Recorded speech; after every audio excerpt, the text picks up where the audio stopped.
আসসালামু আলাইকুম। স্বাগত জানাচ্ছি আপনাকে আন্তর্জাতিক সংবাদে। শুরুতেই থাকছে সংবাদ শিরোনাম।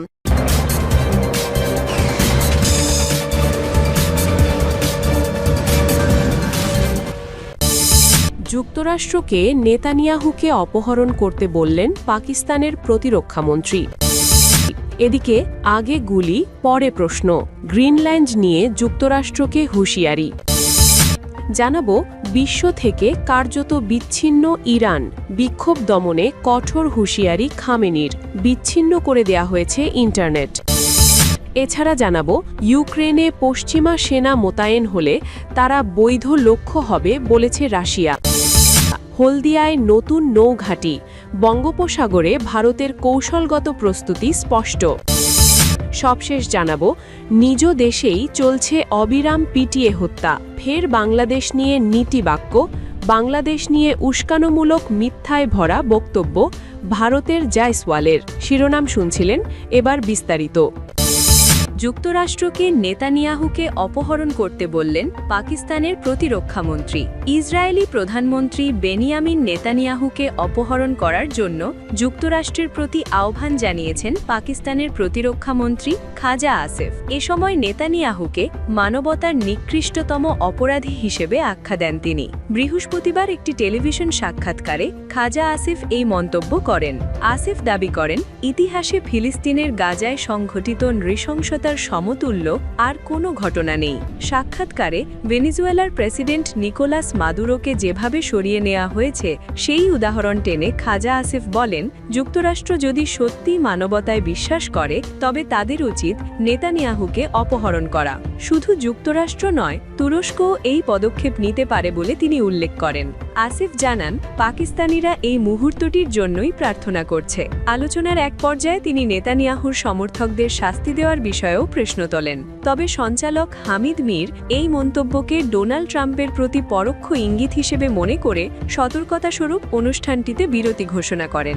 এদিকে ইসরায়েল ও পাকিস্তানের মধ্যকার এই উত্তেজনাপূর্ণ সম্পর্কের মধ্যে ভারতে নিযুক্ত ইসরায়েলি রাষ্ট্রদূত রিউভেন আজার এক সাক্ষাৎকারে গাজায় কোনো আন্তর্জাতিক স্থিতিশীলতা বাহিনীতে পাকিস্তানি সেনাবাহিনীর অংশগ্রহণের প্রস্তাব সরাসরি প্রত্যাখ্যান করেছেন। পাকিস্তান শুরু থেকেই ইসরায়েলকে রাষ্ট্র হিসেবে স্বীকৃতি দেয়নি এবং ফিলিস্তিন ইস্যুতে তারা দীর্ঘকাল ধরে কড়া অবস্থান বজায় রেখে আসছে। সূত্র এনডিটিভি। আগে গুলি পরে প্রশ্ন, গ্রিনল্যান্ড নিয়ে যুক্তরাষ্ট্রকে হুঁশিয়ারি ডেনমার্কের। মার্কিন অভিযানের সময় লড়াই করেছিল ভেনেজুয়েলার সেনা। অন্তর্বর্তী প্রেসিডেন্ট ট্রাম্পের সঙ্গে সাক্ষাতে রাজি পেত্রো। বিক্ষোভে উত্তাল কলম্বিয়া। যুক্তরাষ্ট্র আন্তর্জাতিক স্থিতিশীলতার জন্য বিপজ্জনক চীন। ডোনাল্ড ট্রাম্পের পক্ষ থেকে গ্রিনল্যান্ড দখলের হুমকির মুখে ডেনমার্কের প্রতিরক্ষা মন্ত্রণালয় তাদের সেনাদের জন্য একটি বিশেষ নির্দেশ জারি করেছে, যাকে আগে গুলি পরে প্রশ্ন নীতি হিসেবে বর্ণনা করা হচ্ছে। খবর হিন্দুস্তান টাইমসের। স্থানীয় পত্রিকা বার্লিংস্কেকে দেওয়া এক সাক্ষাৎকারে ডেনিশ প্রতিরক্ষা মন্ত্রণালয় জানায়, কোনো বিদেশি শক্তি যদি গ্রিনল্যান্ড আক্রমণ বা দখলের চেষ্টা করে তবে সেনারা সরাসরি কোনো নির্দেশের অপেক্ষা না করেই তৎক্ষণাৎ গুলি চালাতে বা প্রতিরোধ গড়ে তুলতে পারবে। এই কঠোর নির্দেশনার মূলে রয়েছে ১৯৫২ সালের স্নায়ুযুদ্ধকালীন একটি আইন। মূলত দ্বিতীয় বিশ্বযুদ্ধের সময় নাৎসি বাহিনী অতর্কিত হামলার অভিজ্ঞতা থেকে এই নিয়মটি তৈরি করা হয়েছিল। ১৯৪০ সালে জার্মানি যখন ডেনমার্ক আক্রমণ করে তখন উচ্চপদস্থ কর্মকর্তাদের নির্দেশের অপেক্ষায় থাকতে গিয়ে ডেনিশ বাহিনী কার্যকর প্রতিরোধ গড়তে ব্যর্থ হয়েছিল। সেই তিক্ত অভিজ্ঞতা থেকেই এই নিয়ম করা হয় যে আক্রান্ত হলে কমান্ডার বা সরকারের আনুষ্ঠানিক যুদ্ধ ঘোষণার অপেক্ষা না করেই সেনারা তাৎক্ষণিক লড়াই শুরু করবে। সাম্প্রতিক সময়ে মার্কিন প্রেসিডেন্ট ডোনাল্ড ট্রাম্প গ্রিনল্যান্ডকে আমেরিকার জাতীয় নিরাপত্তার জন্য অত্যন্ত গুরুত্বপূর্ণ এবং কৌশলগত এলাকা হিসেবে উল্লেখ করে এটি দখলের ইঙ্গিত দিয়ে আসছেন।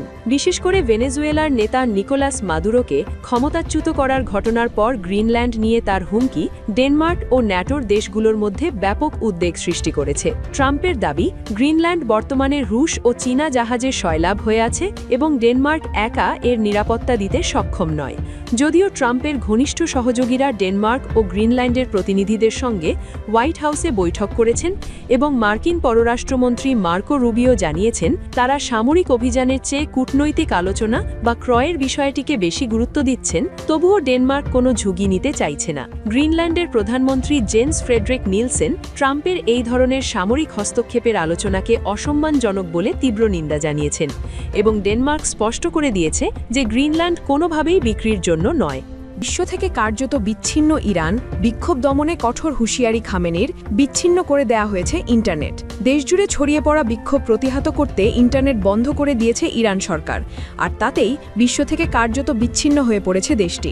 স্থবির হয়ে পড়েছে দেশটির টেলিযোগাযোগও, বাতিল করা হয়েছে বহু ফ্লাইট। এর আগ পর্যন্ত ইরানের কিছু অনলাইন সংবাদ মাধ্যম স্বল্প পরিসরে আপডেট তথ্য দিতে পারছিল, রাতেই ইরান জুড়ে ইন্টারনেট সংযোগ পুরোপুরি বন্ধ করে দেয়া হয়। বিদেশ থেকে ইরানে ফোন করার চেষ্টা করেও সফল হননি রয়টার্সের সাংবাদিকরা। একই সঙ্গে দুবাই বিমানবন্দরের ওয়েবসাইট জানায় শুক্রবার দুবাই ও ইরানের বিভিন্ন শহরের মধ্যে নির্ধারিত অন্তত 6টি ফ্লাইট বাতিল করা হয়েছে। এদিন ইরানের সর্বোচ্চ নেতা আয়াতুল্লাহ আলী খামেনি বিক্ষোভকারীদের বিরুদ্ধে সরাসরি যুক্তরাষ্ট্রের প্রেসিডেন্ট ডোনাল্ড ট্রাম্পের সঙ্গে সম্পৃক্ত থাকার অভিযোগ তোলেন।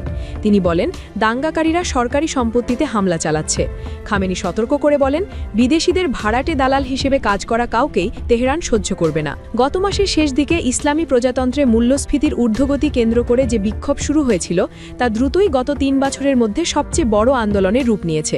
দেশটির সব প্রদেশেই অস্থিরতার খবর পাওয়া যাচ্ছে ও মানবাধিকার সংগঠনগুলো এরই মধ্যে বহু মানুষের মৃত্যুর তথ্য নথিভুক্ত করেছে। চলমান সরকার বিরোধী বিক্ষোভ 2022 সালের পর দেশটিতে সবচেয়ে বড় আন্দোলন হিসেবে বিবেচিত হচ্ছে।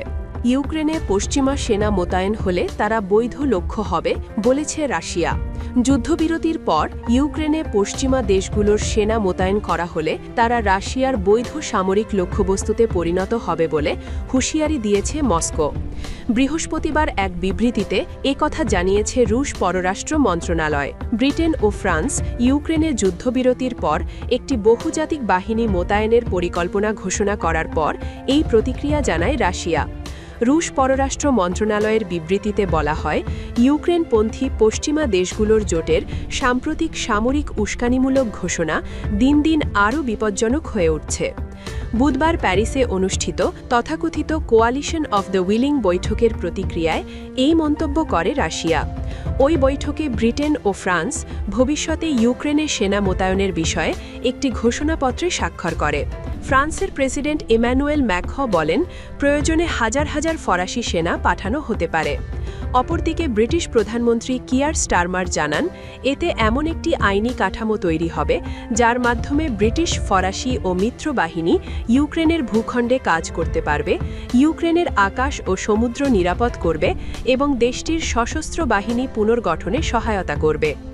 রাশিয়ার বিবৃতিতে আরও বলা হয়, ইউক্রেনের ভূখণ্ডে পশ্চিমা সামরিক ইউনিট, ঘাঁটি, অস্ত্রাগার ও অবকাঠামো স্থাপনকে বিদেশি হস্তক্ষেপ হিসেবে গণ্য করা হবে। এটি শুধু রাশিয়ার নয়, বরং ইউরোপের অন্যান্য দেশের নিরাপত্তার জন্য সরাসরি হুমকি। বিবৃতিতে জোর দিয়ে বলা হয়, এসব ইউনিট ও স্থাপনাকে রুশ সশস্ত্র বাহিনীর বৈধ সামরিক লক্ষ্য হিসেবে বিবেচনা করা হবে। রাশিয়া তথাকথিত কোয়ালিশন অফ দ্য উইলিং ও কিয়েভ সরকারের ঘোষণাকে একটি যুদ্ধের অক্ষ হিসেবে অভিহিত করে জানায়, এই পরিকল্পনাগুলো ইউরোপ মহাদেশ ও তার জনগণের ভবিষ্যতের জন্য ক্রমে আরও বিপজ্জনক ও ধ্বংসাত্মক হয়ে উঠছে। পশ্চিমা রাজনীতিবিদরা ইউরোপের নাগরিকদের পকেট থেকেই এসব উচ্চাকাঙ্ক্ষা বাস্তবায়নের অর্থ আদায় করতে বাধ্য করছেন। সূত্র রয়টার্স। হলদিয়ায় নতুন নৌঘাঁটি, বঙ্গোপসাগরে ভারতের কৌশলগত প্রস্তুতি স্পষ্ট। ভারত তার পূর্ব দিকের নিরাপত্তা বলয়কে ধাপে ধাপে পরিকল্পনার মাধ্যমে শক্তিশালী করছে। স্থল ও সমুদ্র দুদিকেই একযোগে সামরিক প্রস্তুতি বাড়াচ্ছে নয়াদিল্লি, যা স্পষ্টভাবে পূর্ব সীমান্তকে অগ্রাধিকারে রাখার ইঙ্গিত দিচ্ছে। ভারতীয় নৌবাহিনী পশ্চিমবঙ্গের হলদিয়ায় একটি নতুন নৌঘাঁটি স্থাপন করছে। এর মূল লক্ষ্য বঙ্গোপসাগর অঞ্চলে ভারতের নৌ উপস্থিতি বাড়ানো, সামুদ্রিক নজরদারি ও দ্রুত প্রতিক্রিয়া সক্ষমতা জোরদার করা। কলকাতা হলদিয়া অক্ষকে কৌশলগতভাবে আরও কার্যকর করা এই ঘাঁটি পূর্ব উপকূলে যে কোনো পরিস্থিতিতে দ্রুত নৌ মোতায়েন নিশ্চিত করবে বলে মনে করা হচ্ছে। শিলিগুড়ি করিডোরে 3টি নতুন সেনাঘাঁটি, স্থলভাগেও প্রস্তুতি চোখে পড়ার মতো। এই করিডোর ঘিরে 3টি নতুন সেনাঘাঁটি গড়ে তোলার সিদ্ধান্ত নিয়েছে ভারত। এর মূল লক্ষ্য উত্তর পূর্ব ভারতের যোগাযোগ ও রসদ সরবরাহ নিরাপদ রাখা। এদিকে যে কোনো সামরিক বা কৌশলগত ঝুঁকি দ্রুত মোকাবিলায় মিজোরাম রাজ্যে নতুন সেনা গঠন ও পাহাড়ি যুদ্ধ সক্ষমতা বাড়ানো হচ্ছে। এতে দুর্গম পাহাড়ি এলাকায় দ্রুত প্রতিক্রিয়া, সীমান্ত অঞ্চলে দীর্ঘমেয়াদী স্থিতিশীলতা নিশ্চিত করার পরিকল্পনা রয়েছে। বলা হচ্ছে, হলদিয়া থেকে শিলিগুড়ি পর্যন্ত ভারতের প্রস্তুতি স্পষ্ট করে বলছে পূর্ব দিক এখন ভারতের কৌশলগত অগ্রাধিকার, আর সেই অগ্রাধিকার নিয়ে কোনো ঝুঁকি নিতে প্রস্তুত নয় নয়াদিল্লি। সূত্র দিনপত্র ও কলকাতা 24/7। নিজ দেশেই চলছে অবিরাম পিটিয়ে হত্যা, ফের বাংলাদেশ নিয়ে নীতিবাক্য। বাংলাদেশ নিয়ে উস্কানিমূলক মিথ্যায় ভরা বক্তব্য ভারতের জায়সওয়ালের। ক্ষয়িষ্ণু দ্বিপাক্ষিক সম্পর্কের টানাপড়নের মধ্যে ফের বাংলাদেশের অভ্যন্তরীণ বিষয় এবং সংখ্যালঘু পরিস্থিতি নিয়ে অযাচিত মন্তব্য করেছে ভারত। শুক্রবার ভারতের পররাষ্ট্র মন্ত্রণালয়ের এক বিবৃতিতে বাংলাদেশের সংখ্যালঘুদের ওপর কথিত হামলার ঘটনা নিয়ে গভীর উদ্বেগ প্রকাশ করে ঢাকাকে কঠোর ব্যবস্থা নেওয়ার পরামর্শ দেওয়া হয়েছে। তবে বিশ্লেষকরা ভারতের এই অবস্থানকে চরম ভণ্ডামি এবং দ্বিমুখী নীতি হিসেবে অভিহিত করেছেন। তাদের মতে, নিজের দেশের রাষ্ট্রীয় পৃষ্ঠপোষকতায় সংখ্যালঘু নিধন চালিয়ে অন্য দেশের পরিস্থিতি নিয়ে প্রশ্ন তোলা ভারতের রাজনৈতিক দেউলিয়াত্ব ছাড়া আর কিছুই নয়। তিনি বলেন, এই সাম্প্রদায়িক ঘটনাগুলো দ্রুত এবং দৃঢ়তার সাথে মোকাবিলা করতে হবে। এগুলোকে ব্যক্তিগত বা রাজনৈতিক বিবাদ হিসেবে চালিয়ে দেওয়ার চেষ্টা কেবল অপরাধীদের উৎসাহিত করে। বাংলাদেশে সংখ্যালঘু নিরাপত্তা এবং জাতীয় নির্বাচন ইস্যুতে ফের উস্কানিমূলক ও মিথ্যায় ভরা বক্তব্য দিয়েছে ভারত। দেশটির পররাষ্ট্র মন্ত্রণালয়ের মুখপাত্র রণধীর জায়সওয়াল শুক্রবার এক সংবাদ সম্মেলনে এই বিষয়ে বক্তব্য দেন। খবর বিবিসি বাংলা। রণধীর জায়সওয়াল বলেন, বাংলাদেশ ভারতের ঘনিষ্ঠ প্রতিবেশী দেশ এবং দুই দেশের মধ্যে দীর্ঘদিনের বন্ধুত্বপূর্ণ সম্পর্ক রয়েছে। তিনি জানান, বাংলাদেশের সংখ্যালঘু সম্প্রদায়ের নিরাপত্তা এবং অধিকার রক্ষার বিষয়টি ভারত গভীরভাবে গুরুত্বের সঙ্গে পর্যবেক্ষণ করছে। তিনি আরও বলেন, বাংলাদেশে যে কোনো গণতান্ত্রিক প্রক্রিয়া, বিশেষ করে জাতীয় নির্বাচন, অবাধ, সুষ্ঠু এবং অংশগ্রহণমূলক হওয়া অত্যন্ত গুরুত্বপূর্ণ। জনগণের মতামতের যথাযথ প্রতিফলন ঘটাতে একটি বিশ্বাসযোগ্য নির্বাচন প্রয়োজন বলেও মন্তব্য করেন তিনি।